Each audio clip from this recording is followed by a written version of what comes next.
Деновиве сме сведоци на невообичаено високи температури за овој дел од годината. Главоболки, вртоглавица, малаксаност и ревматски болки. На ова најчесто се жалат граѓаните, а лекарите велат дека сите возрастни групи се погодени од овие високи температури.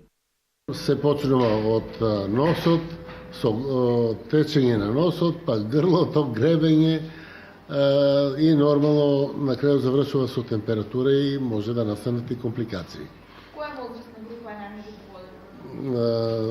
Значи, сите категории, почнувајќи од бебешката возраст, младалачката возраст, до возрастните, значи температурните разлики ги погодува сите возрастни.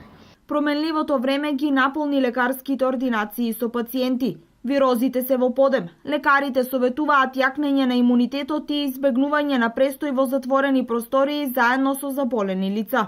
Зимото е период на зголемена фреквенција на вирози и инфекции на горните респираторни патишта, со тоа што пак временската нестабилност и овој диапазон од 20 степени плюс 15 минус 10, што не одговара за овој временски период, е идеална подлога за развој на вирозата.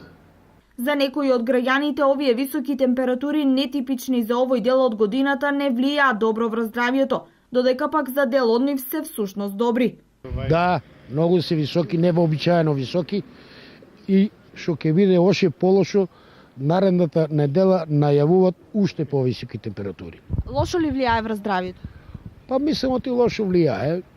Сега посебно кај тие што се со хронични болести, повеќе ќе го осетат отколку овие што се, да кажам, поздравите. За високи се доста во јануар, сега треба да има снег до колена, оно ништо за снег, ништо. Влијае ли лошо врз здравјето? Влијае.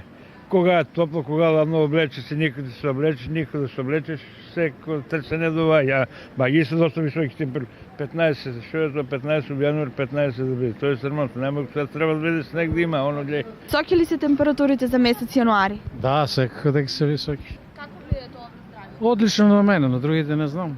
Не се високи, многу убаво е времето. Никогаш вака не е било, дрвата останаа неизгорени и тоа се. А смета ли врз здравјето? Нели треба да се пониско? Малку смета, нели треба малку да се снег да заврне малку, да го чисте воздух убаво. Пациенти со симптоми на грип се уште нема пријавено во Центарот за јавно здравје во Штип и во регионот, а во Штипскиот центар се уште има и вакцини против грип.